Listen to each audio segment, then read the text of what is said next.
तो यार आज की इस वीडियो में मैं डिटेल में एक्सप्लेन करने वाला हूँ वन पीस के स्ट्रॉन्गेस्ट पायरेट रॉक्स डी ज़ेबेक की पूरी स्टोरी कि आखिर उसकी अपीयरेंस कैसे हुई, आखिर कैसे वो इतना ज़्यादा खतरनाक पायरेट बना वर्ल्ड गवर्नमेंट के लिए और क्यों उसे विलेन माने जाने लगा जबकि वो ऐसा नहीं था, और आखिर कैसे उसका एंड हुआ with the hand of king of pirates and strongest marine. और क्योंकि रॉक्स की स्टोरी में गॉड वैली आर्क भी आ जाता है तो उसको भी साथ ही साथ हम कवर कर लेंगे।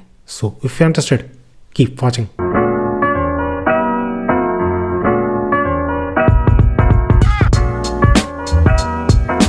तो रॉक्स की स्टोरी की स्टार्टिंग होती है एल्बाफ आर्क के फ्लैशबैक के थ्रू, जहां पर कि हम फर्स्ट टाइम उसका फेस रिवील होते हुए देखते हैं जब उसका एनकाउंटर होता है लोकी से, टू बी एग्जैक्ट चाइल्ड लोकी से। अब इससे पहले भी हमें इस मांगा में शो करा गया था कि कैसे लोकी काफी बड़ा फैन था रॉक्स का, जस्ट लाइक लूफी या शैंक्स का। तो उसके फैन होने का रीजन हमें इसी एनकाउंटर में दिखाया जाता है, क्योंकि जब रॉक्स फर्स्ट टाइम एल्बाफ में एंटर करता है तो वो सब कुछ तबाह करते हुए आगे बढ़ रहा होता है, क्योंकि वो मिलना चाहता था एल्बाफ में जायंट्स के किंग से यानी हेराल्ड से। और यही चीज कंफर्म करने के लिए रॉक्स लोकी से पूछता है कि क्यों भाई ये जायंट्स का ही आइलैंड है ना, यानी एल्बाफ, ये तो हमें पता चल गया, बस हम तुमसे ये जानना चाहते हैं कि तुम्हारा किंग यानी हेराल्ड कहाँ पर है। अब इन्हें क्या पता था कि ये बंदा उसी का बेटा है, इसलिए इसका डीमन फिश देख के इसका मजाक उड़ाने लग जाते हैं कि देखो तो एक तो ये जायंट है जिसकी वजह से वैसे ही ये डरावना है, ऊपर से इसका फेस इसे और भी ज्यादा डरावना बना दे रहा है। अब ऐसा मजाक उड़ाने के बाद भाई कौन किसकी ही मदद कर देगा, और यही चीज यहाँ पर होती है, क्योंकि एक तो ये उसका मजाक उड़ा रहे थे और जब लोकी बताता है कि हेराल्ड यहाँ पे नहीं है, वो एक वॉयेज पे गए यानी एक ट्रिप पे गए किसी काम की वजह से, तो इस पर रॉक्स बोलने लग जाता है कि लिसन, ये तो अच्छा ही हुआ तुम उसके बेटे हो, क्योंकि तुम्हें जल्दी से जल्दी जाना पड़ेगा, किसी को रीच आउट करना पड़ेगा, उनसे बोलना पड़ेगा कि कोई बंदा तुम्हारे डैड से मिलने आया है और उसने ही तुमको हर्ट किया है। जिस पर लोकी का दिमाग खराब कि तुम मच्छर जैसे साइज के मैं तेरा ऑर्डर लूंगा, और तुझे क्या लगता है सिर्फ मेरे थोड़ा सा हर्ट होने से मेरे पापा दौड़े चले आएंगे। और ऐसा कहते हुए लोकी रॉक्स पे अटैक कर देता है, लेकिन रॉक्स आसानी से हैंडल कर लेता है लोकी को। और अगर तुम ये सोच रहे हो कि लोकी बच्चा है इसलिए उसने ऐसा किया, तो नहीं, ये गलत फहमी तुम्हारी जल्दी ही दूर हो जाएगी आगे इस वीडियो में, क्योंकि रॉक्स की फाइट लिटरली हेराल्ड से होती है। क्योंकि इसी फ्लैशबैक में हमें एक और फ्लैशबैक दिखाया जाता है कुछ साल पहले का, जब रिवेरे ऑर्गेनाइज हो रही थी, यानी वही मीटिंग जहाँ पर की सारी कंट्रीज के किंग्स आते हैं, मीटिंग करते हैं उन चीजों पे जो कि कॉमन प्रॉब्लम्स है उन सब की। तो उसी टाइम के दौरान मैरिजुआ पे अटैक हो जाता है। किसके द्वारा? सिर्फ एक बंदे के द्वारा, जो कि 5 किंग्स को किडनैप कर लेता है। और ये खबर जब ईमू तक पहुंचती है तो ईमू क्लियर कर देता है कि उनका किडनैप होता है तो होने दो, उनको तो आसानी से रिप्लेस कराया जा सकता है, मुझे क्या ही फर्क पड़ेगा। लेकिन ये सारी बातें हंसते हुए उसके पीछे बैठे सुन रहा था वही बंदा जिसने कि ये सारा कारनामा किया है, यानी रॉक्स डी ज़ेबेक, जो कि ईमू से क्लियरली बोल देता है कि भले ही तुम्हें फर्क ना पड़ता हो, लेकिन बाहर कैओस मचा हुआ है इसी चीज की वजह से, और अभी तो भले ही मैं जा रहा हूँ लेकिन आई विल बी बैक। और इस तरह खुलेआम चुनौती देते हुए रॉक्स वहां से चला जाता है। और ये चीज इतनी बड़ी है कि आज तक हिस्ट्री में ना तो किसी ने ऐसा किया है, और रॉक्स के जाने के बाद ना ही आज तक कोई ऐसा कर पाया है। इवन किंग ऑफ पायरेट रोजन ने भी ऐसा कांड नहीं किया है अभी तक कि ईमू के लिटरली घर के अंदर घुस के उसे चुनौती दे। लेकिन क्योंकि ईमू की एग्जिस्टेंस ही अभी किसी को पता नहीं है, तो ऑब्वियसली इस इंसिडेंट के बारे में भी किसी को भी नहीं पता चला। खैर, भले ही ये सारा कांड किया हो रॉक्स ने, लेकिन नाम किसी और को दिया जा रहा था इसका, और वो बन रहा था हेराल्ड, क्योंकि वो एक जायंट था और जायंट्स को खतरनाक माना जाता था। तो सारा ब्लेम उसी पे थोप दिया जाता है और उस पर अटैक भी करना शुरू कर दिया जाता है, क्योंकि ऐसा नहीं था कि हेराल्ड को इनवाइट किया गया था, वो जबरदस्ती वहां पर घुसाया था, इसलिए उसे किडनैपर माना जा रहा था। और ये कारनामे कम थे तो रॉक्स लौटते समय एक एडमिरल से भी फाइट करता है एंड लिटरली उस एडमिरल को मार देता है, हराता नहीं है, लिटरली जान से मार देता है। और ये सारी चीजें बंदा तब कर रहा है जब वो एक रुड़की था, यानी नया नया पायरेट बना था। और जब इसी भागम दौड़ के दौरान हेराल्ड और रॉक्स का क्लैश होता है, तो ये क्लैश इतना ज्यादा स्ट्रॉन्ग था कि आसपास के सारे नॉर्मल लोग बेहोश हो जाते हैं बिकॉज ऑफ हाकी क्लैश। और इस क्लैश का असर मीटर्स नहीं किलोमीटर्स तक जाता है। और सिर्फ इस एक क्लैश के बाद ये दोनों ही समझ जाते हैं कि इनके सामने वाला अपोनेंट कोई हल्का आदमी नहीं है, तो इसलिए ये दोनों अंदर ही अंदर एक दूसरे की रेस्पेक्ट भी करने लग जाते हैं और इसी के साथ एक दूसरे से नाम भी एक्सचेंज कर लेते हैं।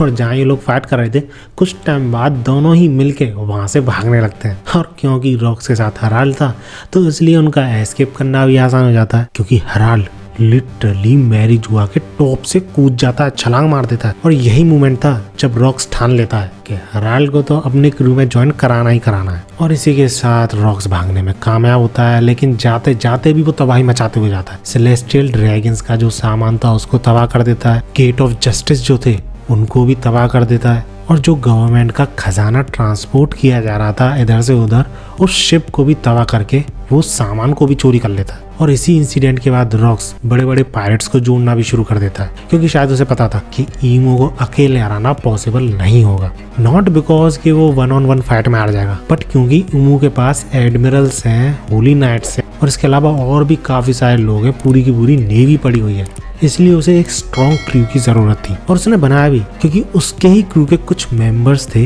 जो कि आगे चल के एम्परर्स बने। इसके बाद हमें इस छोटे से फ्लैशबैक से वापस ओरिजिनल फ्लैशबैक में लाया जाता है, जहाँ पर हराल्ड रॉक्स से मिलता है और उससे पूछता है कि तुम्हारा इरादा क्या है, तुम इतने बड़े बड़े क्राइम करके यहाँ पर क्यों आए हो, क्यों मुझसे मिलना चाहते थे। तो इस पर रॉक्स काफी ज्यादा हंसते हुए एक्साइटमेंट के साथ बोलता है हराल्ड से, क्यों भाई खूब चक्कर लगा लिए तुमने गवर्नमेंट के पास, लेकिन उन्होंने तुम्हें ज्वाइन करने नहीं दिया है अपना ग्रुप। बेसिकली जो सारी कंट्रीज का ग्रुप था वो उस ग्रुप को हेराल्ड ज्वाइन करना चाहता था, सो डैट एल्बाफ भी बाकी सारी कंट्रीज की तरह माना जाए, डेंजरस कंट्री ना माना जाए।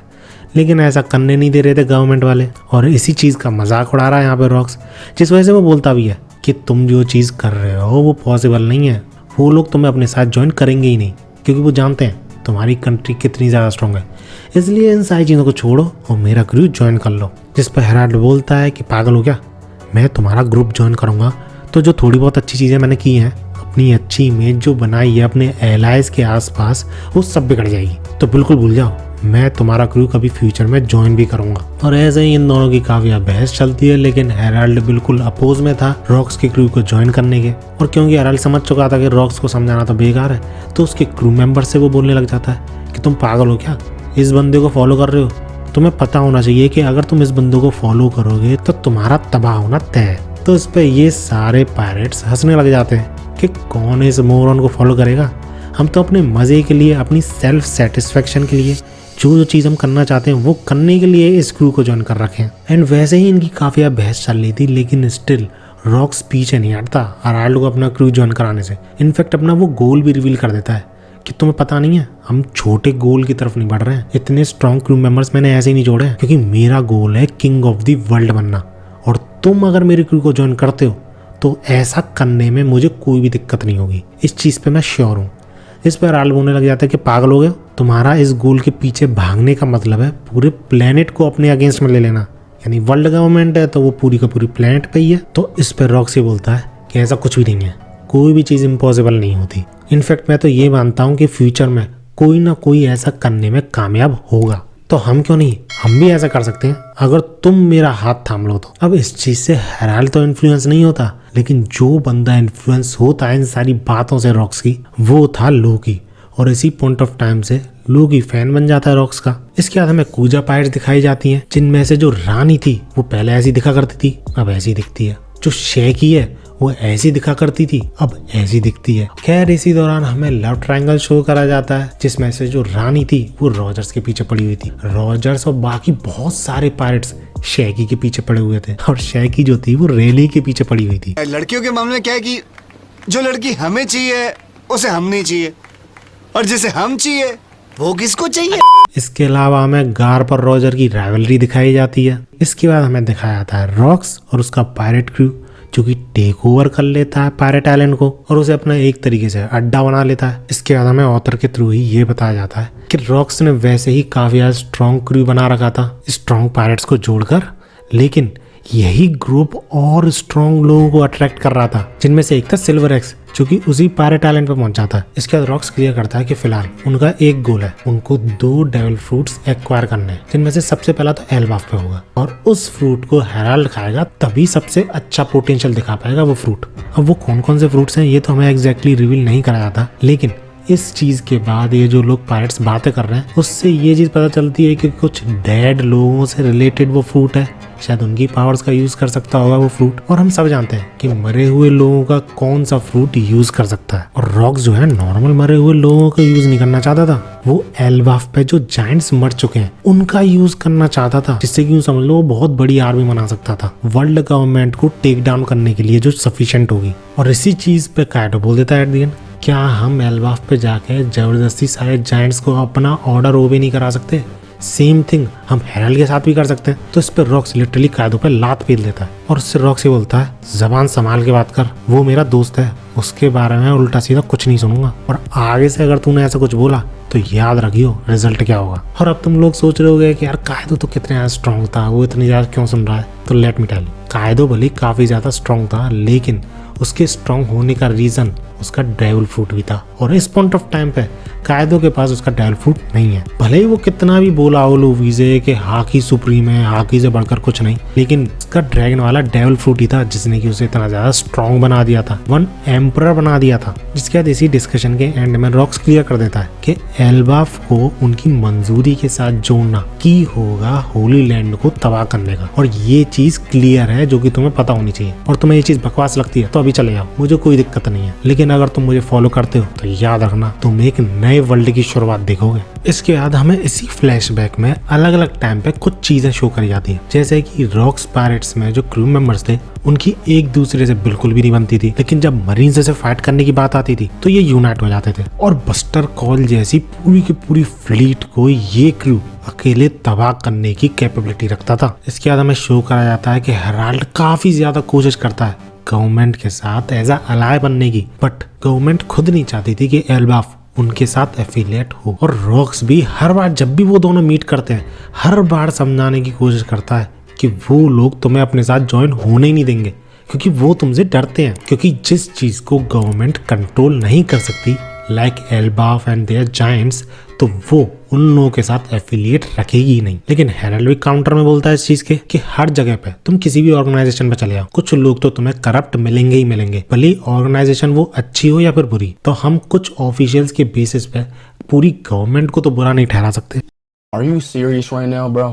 इसके अलावा एक और अनाउंसमेंट होती है कि शैकी जो है उसने कूजा पायरेट्स को छोड़ दिया है। इनफैक्ट अमेज़न लिली ही छोड़ दिया है। और पता है वो उस आइलैंड को छोड़कर कहाँ जाती है? पायरेट आइलैंड पर, क्योंकि कोई भी पायरेट सबसे ज्यादा सेफ उसी आइलैंड पे महसूस करता है। जिसके पीछे का रीजन एक तो रॉक्स है ही, उसका क्रू है ही, लेकिन उसी के साथ साथ काफी सारे पायरेट्स हैं ना वहाँ पर। कोई भी आने से पहले 10 बार सोचता है। और वहां पे जाके शैकी एक बाढ़ चलाने लग जाती है, जिसकी वजह से वो आइलैंड और भी ज्यादा मशहूर बन जाता है। क्योंकि सिर्फ छोटे मोटे पायरेट्स नहीं, रॉक्स डी ज़ेबेक भी पागल था शैकी के लिए। इसके बाद हम फायर एल्डर्स को एक मैसेज देते हुए सुनते हैं जो कि हेराल्ड के लिए था, जिसमें कि वो ये बोलते हैं कि अगर एल्बाफ अफिलिएट होना चाहता है गवर्नमेंट के साथ तो उन्हें एक चीज करनी पड़ेगी। उन्हें ऐसे उसके मतलब है उसके किंग को, and that thing is he has to kill rocks. और जब ये चैप्टर आया ही आया था ना तो ये चीज सुन के ऐसा ही लग रहा था कि हेराल्ड ही मारेगा रॉक्स को, लेकिन ऐसा बिल्कुल भी नहीं होता है। अब क्या होता है वो तो तुम्हें आगे पता चलेगा, लेकिन उससे पहले हमेशा की तरह रॉक्स गया हुआ था हेराल्ड से मिलने, उसे फिर से मनाने के भाई मेरा क्रू ज्वाइन कर ले। लेकिन इस बार हेराल्ड सिर्फ बात नहीं करता, फाइट करता है। जैसा कि मैंने तुम्हें बताया था, फाइव एल्डर्स ने ये ऑर्डर दिया है और उन्हीं ऑर्डर्स को फॉलो करने की कोशिश कर रहा है हेराल्ड। और ये चीज फाइट ही फाइट में बताई भी होगी हेराल्ड ने रॉक्स को, जिस वजह से रॉक्स बोलता है कि सिर्फ इतनी सी चीज के लिए तुम उस गवर्नमेंट की बात मान रहे हो, अपने फ्रेंड को मारने चले हो।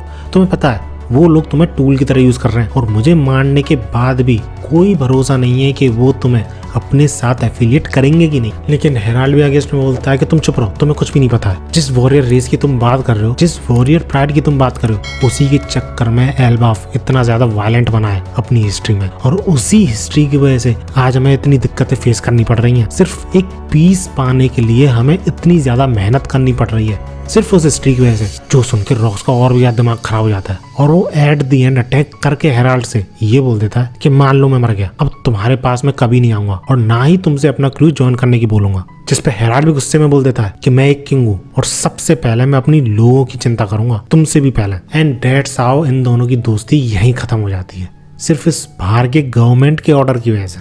इसका सीन शिफ्ट होता है और हमें गॉड वैली आइलैंड दिखाया जाता है, जहाँ पर की 2 बच्चे पैदा हुए थे, और वो 2 बच्चे और कोई नहीं, शैंक्स और शैमरॉक थे। खैर इसका फिर सीन चेंज होता है और हमें दिखाया था पायरेट आइलैंड, जहाँ पर कि एक बहुत बड़ी घटना हो चुकी होती है। और वो घटना पता क्या थी? शैकी का किडनैप, क्योंकि कोई चुपचाप शैकी को किडनैप करके उस आइलैंड से ले जा चुका होता है, जिसके बाद सारे पायरेट्स परेशान, कूजा पायरेट्स परेशान, सब के सब फ्रस्ट्रेशन में थे कि आखिर अब वो क्या करें। उन्हें पता भी नहीं है कि शैकी कहाँ गई। और ये खबर जल्दी सब लोगों तक पहुंच जाती है, रेली और रॉजर तक भी पहुंच जाती है, जिस वजह से रॉजर का तो बहुत ज्यादा दिमाग खराब होता ही है, लेकिन रेली को भी चिंता होने लग जाती है कि आखिर शैकी गई कहाँ, वो भी रॉक्स के पायरेट से। आखिर कौन में इतनी ज्यादा हिम्मत थी जो कि पायरेट आइलैंड में घुस के उसे किडनैप कर लाया। और इस मूवमेंट के लगभग 1 साल बाद वन पीस हिस्ट्री का सबसे बड़ा इंसिडेंट शुरू होता है, यानी गॉड वैली इंसिडेंट, जिसकी स्टार्टिंग में हम देखते हैं गार्लिंग को, जो कि अपने बीवी बच्चों से मिलने आया होता है। एटलीस्ट ऐसा उसकी बीवी को लगता है, क्योंकि रियलिटी में वो अपनी बीवी को मारने आया होता है। हाँ, ये बंदा हंसते हंसते अपनी बीवी के पेट में तलवार घुसेड़ देता है। उससे ये बोलता है कि मैं ऑलरेडी अपने लिए ब्राइड सिलेक्ट कर चुका हूँ। और पता है वो ब्राइड कौन थी? शैकी, जिसको कि एज इनाम के तौर पर रखा गया था यहाँ पर, यानी इस आइलैंड पे होने वाले टूर्नामेंट के, यानी जो भी जीतेगा शैकी उसी की होगी। और क्योंकि गार्लिंग सबसे ज़्यादा स्ट्रॉन्ग था सेलेस्टियल ड्रैगन, तो उसे पता था उसी की जीत होनी है और शैकी भी उसी की होनी है। और मेरे मानने में शैकी को किडनैप भी इसी ने करा होगा। खैर, अपनी बीवी को मारने के साथ ही वो तैयारी शुरू करने की बोलता है ट्रांसपोंडर स्नेल पे। एंड तैयारी किसकी? टूर्नामेंट की, एक बहुत बड़े पीपल हंटिंग टूर्नामेंट की, जिसमें कि जो बंदा जितने ज़्यादा लोगों को हंट करेगा वही प्राइज जीतेगा। 3 तरह के प्राइज हैं। टॉप प्राइज शैकी है, उसके अलावा 2 डेविल फ्रूट्स हैं 2nd और 3rd नंबर के लिए। इसके अलावा हमें सीन शिफ्ट कर करके काफ़ी सारी चीज़ें दिखाई जाती हैं, जैसे कि यंग ड्रैगन, जो कि गलत चीज़ें करना नहीं चाहता था, नॉर्मल पीपल को हर्ट ही नहीं करना चाहता था, लेकिन मिलिट्री ऑर्डर्स के चलते उसे करना पड़ता है। खैर, इसके अलावा हमें दिखाए जाते हैं स्लेव्स, जिनको कि इन्हीं लोगों के साथ, यानी इस आइलैंड पे जो रहते थे उन्हीं के साथ इनको छोड़े जाने वाला था और हंट करे जाने वाला था। लेकिन इन्हीं स्लेव्स में कुमा, बोनी और एवनकॉप भी थे, जिनमें से एवनकॉप जो था वो बिल्कुल भी नहीं चाहता था कि वो मरे। थोड़ा सा भी चांस दिख रहा था उसे तो वो पूरा ट्राई कर रहा था अपनी जान बचाने की, क्योंकि वो लोग जानते थे कि उनको कहाँ ले जाया जा रहा है और क्या करा जाने वाला है उनके साथ। तो इसी इंफॉर्मेशन को उन्होंने स्प्रेड कर दिया आर्मी के ही ट्रांसपोंडर स्नेल के थ्रू, और ये इंफॉर्मेशन लीक हो जाती है बहुत सारी जगहों पे, जिनमें से एक थी रॉक्स और दूसरा था रॉजर्स। और क्योंकि इस इंफॉर्मेशन लीक में बताया गया था कि क्या क्या प्राइजेस हैं, जिनमें से एक शैकी भी थी, तो ये लोग तुरंत ही गॉड वैली आइलैंड की तरफ चल देते हैं। और क्योंकि ये दोनों गॉड वैली आइलैंड की तरफ जा रहे थे, ये चीज नेवी को भी पता चल गई थी, तो नेवी भी अपने ऑफिसर छोड़ देती है, जिनमें से एक था गार्प, तो वो भी चल देता है रॉजर का नाम सुन के। सो यस, इतने महारथियों का एक आइलैंड पे जुट होने का रीजन कोई खजाना नहीं था, ना ही कोई डेविल फ्रूट था, एक औरत थी। और ये चीज तो हम सब जानते हैं एज एन इंडियन कि एक औरत महाभारत करवा भी सकती है और रुकवा भी सकती है। बात तो सही है। खैर, इसके बाद हमें रॉक्स पायरेट दिखाए जाते हैं, जो कि जब गॉड वैली की तरफ बढ़ रहे थे तो उनको रोकने पहुंच जाते हैं एल्बाफ पायरेट्स, जिनको की लीड कर रहा होता है हेराल्ड, क्योंकि उसे ही पता चल चुका था शैकी गॉड वैली पे, और उसे यही पता था कि जब रॉक्स पायरेट्स को पता चलेगा शैकी गॉड वैली पे तो वो लोग तुरंत ही उस तरफ जाएंगे, जिस वजह से हेराल्ड बीच रास्ते में खड़ा है रॉक्स पायरेट्स को रोकने के लिए और रॉक्स को खत्म करने के लिए। और वैसे तो ये दोनों ही तैयार थे, यानी रॉक्स और हेराल्ड एक दूसरे से फाइट करने के लिए, लेकिन रॉक्स एक प्राइवेसी टॉप को प्रपोज करता है। ये कुछ बातें करनी थी उसे हेराल्ड से, और उन्हीं बातों में ऐसी चीज बताता है रॉक्स जो कि किसी को भी नहीं पता थी, इनफैक्ट उसके खुद के क्रू मेंबर्स को नहीं पता थी, and that is he is a father. उसका 2 साल पहले ही एक बच्चा हुआ है और उसके बीवी और बच्चे दोनों ही उस आइलैंड पे प्रेजेंट है, यानी गॉड वैली पे। इनफैक्ट वो एक सीक्रेट क्लैन यानी डेवी क्लैन से बिलोंग करता है, और इसी रीजन की वजह से उसका रियल नाम भी डेवी डी ज़ेवैक है। और उसकी तरह ही डेवी क्लैन के काफ़ी सारे मेंबर्स उस आइलैंड पे रहते हैं, और उसी आइलैंड पे ये सेलेस्टियल ड्रैगन्स वो टूर्नामेंट करने वाले हैं, जिस पे हेराल्ड सरप्राइज, क्योंकि उसे ये लगने लग जाता है कि क्या डेवी क्लैन को ख़त्म करने की वजह से ही ये टूर्नामेंट रखा गया है। तो इस पे ज़ेवैक क्लियरली बोल देता है कि ये चीज़ तो उसे कन्फर्म नहीं है, बट हाँ, किस्मत उसे ऐसी जगह पे ले आई है जहाँ पर कि उसे अपनी बीवी और बच्चे को बचाना ही पड़ेगा, बाकी उसे किसी और से फर्क नहीं पड़ता, इंक्लूडिंग शैकी। और इसी रीजन की वजह से वो हेराल्ड से मदद मांगता है, लेकिन हेराल्ड क्लियरली बोल देता है कि वो एक क्रिमिनल की मदद नहीं करेगा, और अभी वो उसे जाने से भी रोकेगा। जिस पर रॉक्स भी तैयार हो जाता है, भाई अपनी बीवी बच्चे को बचाना था उसे। लेकिन जब वो जाता है ना, तो हमला सिर्फ रॉक्स पायरेट करते हैं। हेराल्ड मना कर देता है कि हमला मत करना। इसके बाद हमें शैकी दिखाई जाती है, उसे as a tournament prize announce किया जाता है। खैर इसके बाद ये टूर्नामेंट शुरू होता है, भगदड़ मचती है, कैओस मच जाता है, लेकिन पॉइंट्स में सबसे ऊपर गार्लिंग चल रहा होता है, उसके बाद गंक होती। इसी के बाद एक एक करके सारे पायरेट्स इस आइलैंड पे एंटर करने लगते हैं। सबसे पहले रॉक्स पायरेट पहुंचते हैं, उसके बाद रॉजर्स पायरेट पहुंचते हैं, Oh my God! Okay, it's happening. और उसी को फॉलो करते हुए गार्ब भी पहुंच जाता है अपनी टीम के साथ। इसके बाद इस आइलैंड पे भसड़ मचती है, लेकिन क्योंकि ये वीडियो सिर्फ रॉक्स पे है इसलिए उसी के बारे में बात करेंगे, और बाकी की चीजें मैं शॉर्टकट में बता देता हूँ। डिटेल में वीडियो चाहिए तो कमेंट्स बता देना। तो बेसिकली होता ये है कि ड्रैगन जो था वो 2 बच्चों को फाइंड करता है जो कि थे शैंक्स और शैमरॉक। अब बाकी सारे लोगों को तो वो बचा नहीं पाएगा ऐसा उसे लग रहा था, लेकिन इन दोनों को वो बचाना चाहता था। और रही बात रॉक्स पायरेट्स की, तो रॉक्स ने बोल रखी थी जिसको जो चाहिए वो ले लो और निकलते हैं यहाँ से। और रही बात रॉजर्स पायरेट की, तो उनको शैकी मिल चुकी थी। And if we talk about Garb, तो गार्ब का सामना होता है सबसे पहले रॉक्स पायरेट से, जिनमें कि 3 पायरेट्स के पीछे वो पड़ जाता है। First Kaido, second big mom and third white beard. And literally in तीनों को भागने पे मजबूर कर देता है अकेला गार्ब। बाकी के रॉक्स पायरेट्स खजाना चुराने में लगे हुए थे। रॉजर पायरेट्स को शैकी मिल चुकी थी, तो थोड़ा बहुत खजाना लेके वो निकलने वाले थे। बिग मॉम डेविल फ्रूट के पीछे पड़ी हुई थी, जिनमें से एक डेविल फ्रूट उसे मिल भी जाता है, ड्रैगन वाला। और रही बात रॉक्स की, तो अपनी बीवी और बच्चे को बचा के भाग रहा होता है, जिसका की पीछा कर रहे होते हैं ईमू के डीमंस और गार्लिंग। और ऐसा नहीं है रॉक्स ने फाइट नहीं करी, गार्लिंग से अभी फाइट हुई थी और उसे वो हरा भी चुका था, डैमेज भी पहुंचा चुका था, जिसको कि गार्लिंग रीजनरेट भी नहीं कर पा रहा था जल्दी। लेकिन क्योंकि उसे प्रोटेक्ट भी करना था अपने बीवी बच्चों को, तो उसे भागना पड़ रहा था। लेकिन क्योंकि रॉक्स दोनों चीजें एक साथ नहीं कर सकता था, तो इसलिए वो उनको छोड़ देता है एंड गार्लिंग को वहीं रोक के उससे फाइट करना शुरू करता है। और बंदा सिर्फ एक अटैक में लिटरली आइलैंड का एक मेजर हिस्सा चीर देता है। इसके बाद हमें छोटे से हिस्से में दिखाया जाता है कि कायदो कैसे बिग मॉम से वो ड्रैगन वाला ड्रैगन फ्रूट धोखे से चुरा लेता है और खा लेता है। हाँ भाई, कैसी लगी? आगे स्वाद। अब इस पॉइंट ऑफ टाइम तक इतना कैओस मच चुका था इस आइलैंड पे कि किसी को पता नहीं चल रहा था कि आखिर किससे बच के भागा जाए, किससे फाइट करी जाए, कौन दुश्मन है कौन अलाय है। और इसी कैओस के बीच एंट्री होती है ईमू की, और ईमू की एंट्री होते ही ये तीनों सरप्राइज हो जाते हैं, क्योंकि उसकी प्रेजेंस इतनी ज़्यादा स्ट्रांग थी कि उसकी हाकी ये दूर से ही महसूस कर सकते थे कि कोई उस आइलैंड पे एंटर कर चुका है। और ईमू के एंटर होने का रीज़न पता क्या था? रॉक्स की मौत अभी तक नहीं हुई थी। इनफैक्ट गार्लिंग जो था उसको भी रॉक्स बुरी तरीके से हरा चुका था। यही समझ लो कि इन दोनों के बीच में कोई कंपैरिजन ही नहीं था। और इसके बाद हमें दिखाया जाता है ईमू जो कि सैटर्न के थ्रू अपीयर होता है वहां पर। और जब ईमू को ये तीनों दिखते हैं ना, यानी गार्ब, रॉजर और रॉक्स, काफी सरप्राइज आते हैं कि आखिर भैया ये है क्या चीज। अब यही देखने को रह गया था बस इस आइलैंड पे। इसके बाद हमें शो कराया जाता है कि ये जो फ्यूजन है सैटर्न और ईमू का, ये किसी को नहीं दिखता। नेवी हो या पायरेट, सबको मारना शुरू कर देता है अपने आसपास। और जब तीनों वहां पे पहुंचते हैं, यानी रॉजर, गार्ब और रॉक्स, तो सबसे पहले रॉजर तो ये बोलता है कि हमारे क्रू में जिनको भी हार्म हुआ है इस मॉन्स्टर की हाकी से उनको सपोर्ट करो और जल्दी जल्दी शिप की तरफ बढ़ो, मैं आता हूँ। गार्ब वहीं पे प्रेजेंट नेवी ऑफिसर से पूछता है कि आखिर ये है क्या चीज, ये यहाँ पर कैसे आई। तो ऑफिसर्स बताते हैं कि हमने तो सिर्फ सेंट सैटर्न को ट्रांसफॉर्म होते हुए देखा था, ये चीज पता नहीं अचानक से कहाँ पे आ गई। तब जाके गार्ब को समझ में आता है कि अच्छा ये उन्हीं 5 बुड्ढों में से एक चीज है। मुझे लगा ही था कुछ ना कुछ तो गड़बड़ है इन लोगों के साथ। एंड रॉक्स पूरी तरीके से ईमू से फाइट करने को तैयार था। एंड टू बी ऑनेस्ट ईमू कुछ भी नहीं बिगाड़ पाता रॉक्स का। अटैक जरूर करता है लेकिन कोई भी अटैक उसका काम ही नहीं करता। और क्योंकि गार्ब को भी समझ में आ चुका था कि ये मॉन्स्टर किसी के भी साइड में आएंगे, तो इसलिए गार्ब भी तैयार था इस मॉन्स्टर से फाइट करने को। भले ही उसे पता था कि ये 5 एल्डर में से एक एल्डर है, लेकिन स्टिल वो उस पर अटैक करने को तैयार था। और क्योंकि काइडो, बिग मम और व्हाइट बियर्ड भी वहाँ पे पहुँच गए थे, तो 6 बंदे, इतने ज़्यादा स्ट्रांग बंदे एक साथ अटैक करते हैं ईमू पर, लेकिन उसे ज़्यादा फर्क नहीं पड़ता।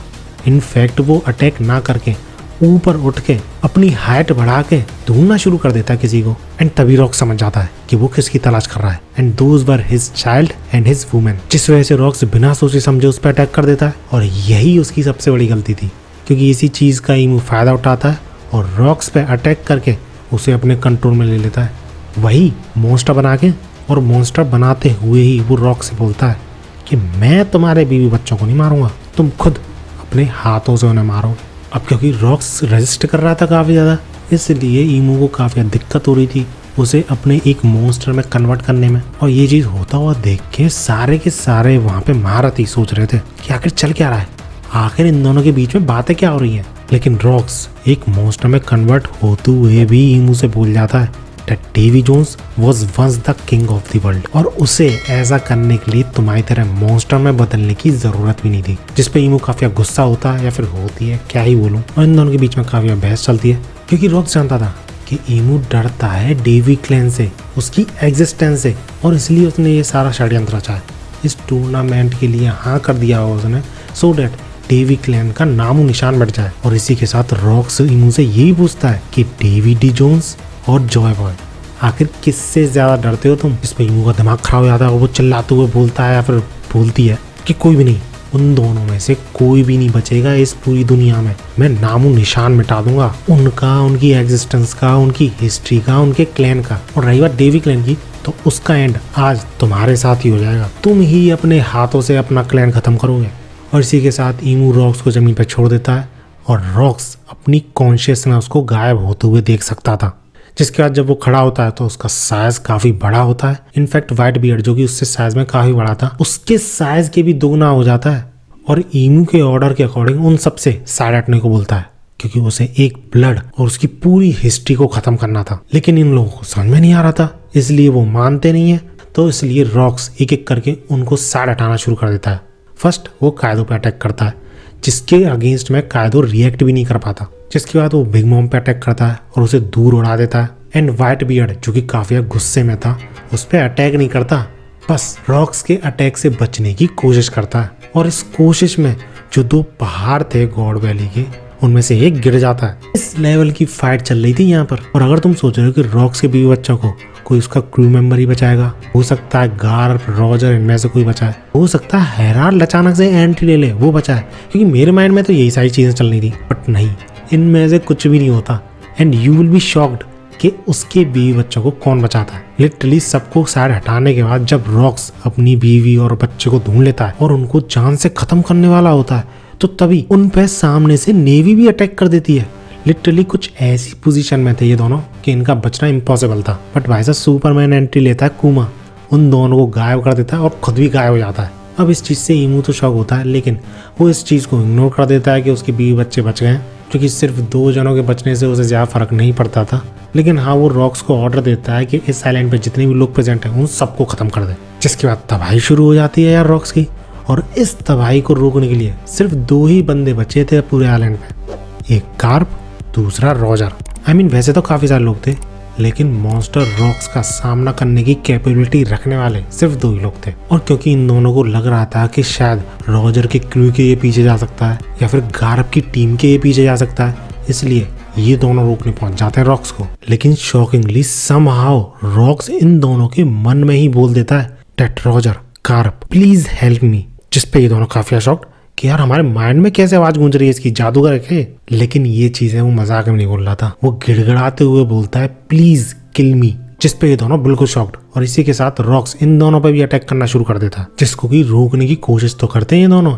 इनफैक्ट कार्प काउंटर अटैक भी करता है, लेकिन इन लोगों को ये चीज समझ में नहीं आ रही थी कि इसके वर्ड्स, इसके एटीट्यूड, इसके एक्सप्रेशन, ये तीनों ही अलग अलग स्टोरी दिखा रहे हैं। और क्योंकि इस पॉइंट ऑफ टाइम पे रॉक्स रो भी रहा था, उसके टीयर्स देख सकते थे ये दोनों, तो इसलिए और भी ज्यादा कंफ्यूज हो गए थे दोनों, इन्हें करना क्या चाहिए। लेकिन इनके पास कोई चॉइस नहीं थी, क्योंकि रॉक्स इस पॉइंट ऑफ टाइम पे इतना ज्यादा पावरफुल था कि वो इन दोनों को मार देगा और जिन लोगों को ये प्रोटेक्ट करना चाहते हैं उनको भी मार देगा। इसके बाद हम देखते हैं कि रॉक्स पायरेट के क्रू मेंबर्स अलग अलग बिखर जाते हैं अपने अपने गोल के लिए, जो चीजें वो करना चाहते थे, क्योंकि उन्हें समझ में आ चुका था कि रॉक्स पायरेट का ये एंड है। लेकिन जहां रॉजर और गार्प को वापस बुलाया जा रहा था उनकी टीम और उनके क्रू के थ्रू, तो ये दोनों मना कर देते हैं और बोल देते हैं that I will be back. और इसी के साथ तैयार हो जाते हैं ढंग से फाइट करने को, और टीम अप पे भी राजी हो जाते हैं, क्योंकि उन्हें समझ में आ चुका था ये सिचुएशन काफी ज्यादा सीरियस है और वो दोनों अकेले इस सामने खड़े मॉन्स्टर को नहीं हरा सकते, इसलिए उन्हें हाथ मिलाना ही पड़ेगा। और इसी के साथ भाई साहब एक तगड़ी फाइट शुरू हो जाती है, जिसमें कि एक के बाद एक ये दोनों मिलके अटैक करे जा रहे थे। कभी गार्प उसके पैर पकड़ता था, कभी पंच कर दिया करता था, और वहीं रॉजर उसकी तलवार को संभाल रहा था, उस तलवार से होने वाले अटैक्स को संभाल रहा था अपनी खुद की स्वॉर्ड एस के थ्रू। और इसी के साथ अपने ईमू भैया घोषणा कर देते हैं कि ये आइलैंड एग्जिस्ट नहीं करता था। एंड टू बी ऑनेस्ट उसे तबाह करने की भी जरूरत नहीं थी साइलेंट को, क्योंकि वो वैसे ही तबाह हुए जा रहा था इस फाइट से। लेकिन इस फाइट में रॉक्स और गार्प कितनी भी कोशिश क्यों ना कर ले, वो हरा ही नहीं पा रहे थे रॉक्स को। इनफैक्ट बाजी रॉक्स के हाथ में लग रही थी, उन पे हावी हो रहा था लिटरली अकेला बंदा। इसके बाद ये दोनों बातें करने लग जाते हैं कि आखिर इस मॉन्स्टर को हराने का प्लान क्या है। वो बिना प्लान के ये फाइट करते नहीं रह सकते।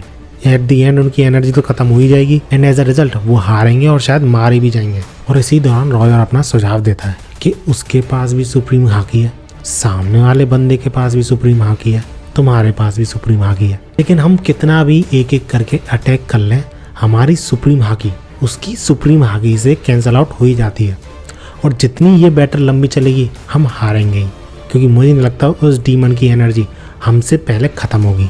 तो सिर्फ एक ही रास्ता बचता है, सुप्रीम हाकी के क्रिटिकल मास के थ्रू उस पर अटैक करा जाए। सिंपल भाषा में बताऊं तो ये दोनों एक साथ अटैक करेंगे, तो शायद ऐसा करके वो रॉक्स की सुप्रीम हाकी को सरपास कर देंगे एंड एज अ रिजल्ट वो रॉक्स को रोक सकते हैं, खत्म भी कर सकते हैं। लेकिन क्योंकि रॉक्स बहुत बुरी तरीके से रो रहा था, तो ना चाहते हुए भी ये दोनों रॉक्स के साथ ऐसा करते हैं और उसे खत्म करते हैं।